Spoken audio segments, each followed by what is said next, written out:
전일장 복습하고 오늘장 미리 예습하는 모닝 브리핑 시간입니다. 관세 우려 완화에 어제도 환하게 웃었던 우리 시장. 5일 시작을 관통한 한마디, 진격의 로봇, 진격의 AI입니다. 말 그대로 거침없이 진격 중입니다. 4거래일 연속 신고가를 기록한 레인보우 로보틱스를 필두로 로봇주들은 어제도 강했습니다. 여기에 AI 관련주들도 빨간불이 켜냈는데요. 그럼 먼저 심수연 캐스터와 수급과 특징 섹터부터 짚어볼까요? 비관보다는 낙관에 집중한 어제 우리 증시, 중국이 전날 미국의 관세 조치에 대한 보복을 발표했음에도 협상 기대감이 부각되며 양시장 모두 빨간불 켰는데요. 코스피는 1.11% 상승한 2,509선에서 거래 마친 가운데 외국인과 기관이 동반순 매수한 점 특징적이었습니다. 한편 코스닥은 1.54% 상승한 730선에서 거래 마감했는데요. 그렇다면 어떤 섹터가 특징적인 움직임 보인지도 확인해 보시죠. 먼저 로봇 섹터가 강세 이어갔습니다. 샘 올트먼 오픈AI CEO가 한국과 로봇 사업 협력을 원한다고 밝힌 이후 어제도 기대감이 지속된 건데요. 또 어제 두산 로보틱스가 동남아 지역에 대규모로 협동 로봇을 공급한다는 소식도 들려왔습니다. 이러한 소식들 소화하며 섹터 내에서는 클로봇이 상한가, 해성 에어로보틱스는 22%대 강세 보였습니다. 다음으로 양자 암호 섹터도 강했습니다. 삼성전자가 차세대 모바일 보안 기술인 양자 내성 암호 기능을 갤럭시 S25 시리즈에 최초로 탑재한다고 밝히며 산업 전반에 대한 기대감이 고조된 건데요. 특히 아이윈 플러스는 과거 삼성전자 갤럭시 폰에 양자 모듈을 공급한 이력이 부각되며 19% 넘게 상승했습니다. 반면 조선주는 쉬어가는 모습이었습니다. 1월 글로벌 신조선 발주가 전년 동월 대비 감소한 점이 투자 심리를 위축시켰는데요. HJ중공업이 5%대, HD현대중공업은 3%대 약세 보였습니다. HD현대중공업은 오늘 실적 발표를 하는데 반등의 빌미를 줄 만한 새로운 소식이 있을지 주목해 봐야겠습니다. 그렇다면 어떤 뉴스가 시장을 움직인지도 확인해 보시죠. 거침없이 질주하고 있는 로봇과 AI 관련주, 해당 섹터에도 영향을 주고 또 전반적인 시장 투자 심리에도 영향을 준 이슈 한번 체크해 볼까요? 첫 번째 헤드라인, 알파벳 올해 750억 달러 투자 일단락된 딥시크발 AI 투자 위축 우려입니다. 어제 새벽 6시경 구글의 모기업 알파벳이 실적을 발표했죠.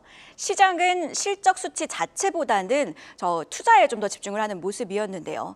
일단 알파벳 실적의 경우 결정적으로 클라우드 매출이 119억 6천만 달러 수준으로 집계되며 예상치를 밑돌았습니다. 그럼에도 우리 시장은 실적보다는 앞서도 언급을 해드렸듯 캐펙스, 즉 자본 지출 수치를 주목했는데요. 알파벳 올해 750억 달러, 약 109조 원을 투자하겠다고 강조했습니다. 시장이 예상했던 수준 579억 달러를 훌쩍 넘겼죠. 신한투자증권은요, 이렇게 공격적으로 투자에 나서는 이유는 클라우드 수요가 가용 능력을 초과한 상황이라 인프라를 늘릴 수밖에 없다고 진단을 했는데요. 공격적으로 데이터 센터 등 AI 인프라 투자에 나서겠다는 알파벳, 실적 발표 직후에는 7% 내렸지만 투자 소식에 알파벳 TPU를 수주한 바 있는 브로드컴은 시간의 거래에서 강했습니다. 이외에도 앞서 실적을 발표한 기업들, 페이스북의 모기업인 메타는요, 올해 600억에서 650억 달러를 투자, 예상보다 70%나 높은 수준의 투자 계획을 공개했고요. 마이크로소프트도 800억 달러를 투자하겠다고 밝혔습니다. 딥시크 충격에도 우려와는 달리 이렇게 빅테크 기업들은 공격적으로 올해 AI 투자에 나서겠다고 밝히고 있는 상황이죠. 이에 우리 시장에서도 AI 투자 위축 우려는 잠잠해졌습니다. 이렇게 어제 우리 시장에서는요, 하드웨어주들이 강세를 보이기도 했는데요. HBM 관련주, 특히 SK하이닉스는 4%, 이외에도 오랜만에 유리기판 관련주들이 반응을 했습니다. 필옵틱스는 10%나 넘게 올랐고요. 그리고 유리기판 대장주인 SKC는 4% 강했습니다. 물론 전선 관련주들은 반응을 하지 못하긴 했지만요. 자, 그렇다고 해서 그간 강했던 AI 소프트웨어주들이 하락했느냐? 그건 또 아니었죠. 오히려 더 강했는데요. 미국 AI 소프트웨어 기업인 팔란티어의 대박 실적 영향이 지속이 됐고요. 저비용 AI 모델 확산은 궁극적으로 시장 확대로 이어질 거란 기대감, 그리고 개별 기업 호조도 강한 상승으로 이어졌습니다. 특히 솔트룩스는요, 저비용 LMM 모델 루시아 2.5 발표 예정 소식에 17%나 급등, 네이버는 AI 드라이브를 위해 창업자 이혜진이 복귀한다는 소식에 4.8%나 올랐고요. 그리고 카카오도 오픈AI 협력 모멘텀에 4.8%, 5% 넘게 마감을 했습니다.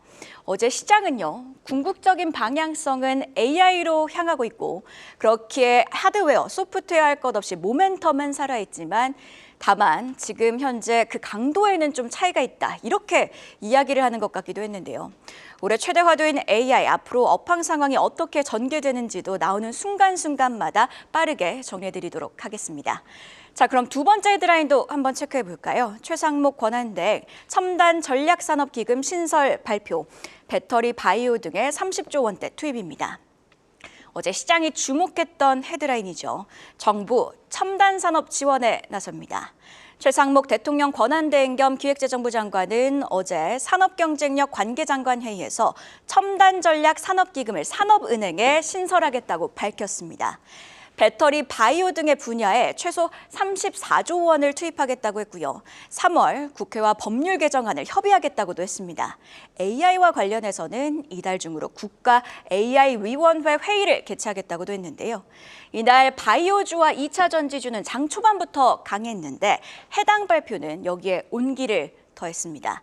2차 전지주 그리고 바이오주 각각 좀 체크해볼 포인트들이 있는데요. 먼저 바이오주, 어제는 개별 기업 호조도 더해졌죠.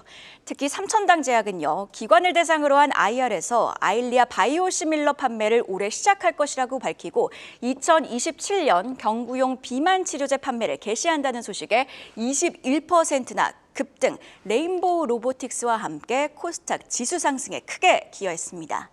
유한양행은요, 유한양행의 렉나자와 병용하는 유한양행 리브란트 피하주사 제형이 유럽에서 승인 권고를 받았다는 모멘텀 속에 5%나 올랐습니다.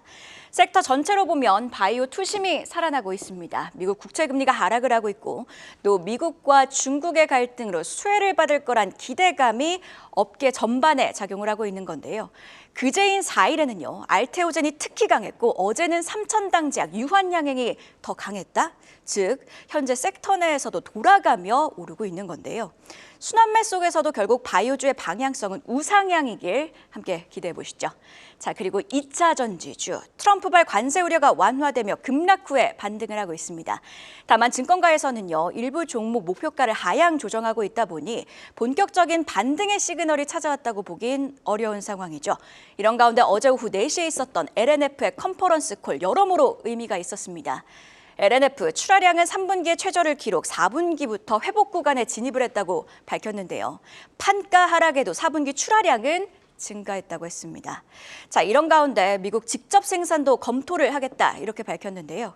자, LNF의 경우 테슬라향 공급사로도 알려져 있죠.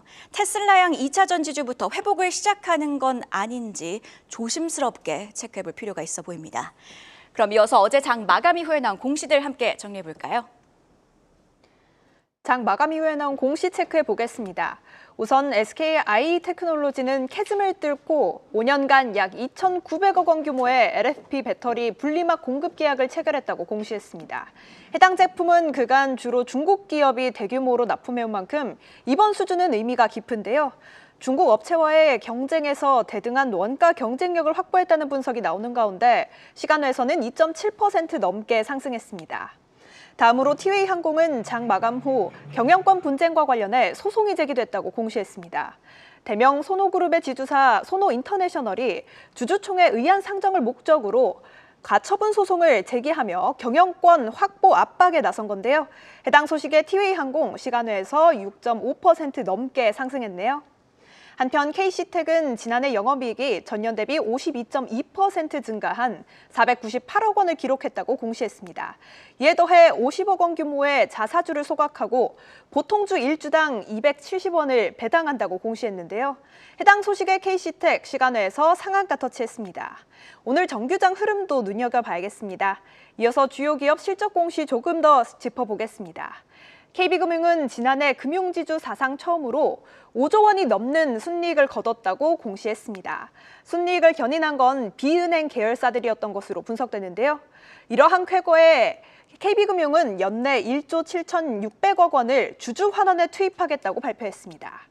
반면 DB하이텍은 지난해 영업이익이 1,950억 원을 기록했다고 공시했습니다.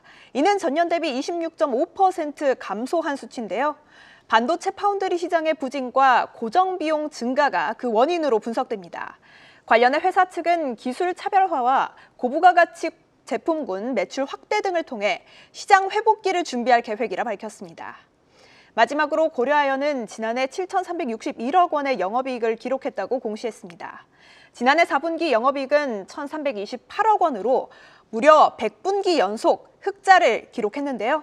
다만 경영권 분쟁 과정에서 차입금이 증가하며 지난해 당기순이익은 전년 대비 59.6% 감소했다고 밝힌 점 참고해보시죠. 이렇게 장마감 후 공시 확인해봤는데요. 관련 전망 이어지는 분석에서 더 자세히 알아보시죠. 계속해서 다양한 경제 이슈를 알고 싶다면 구독과 좋아요, 알림 설정 부탁드립니다. AI 캐스터 권미정이었습니다.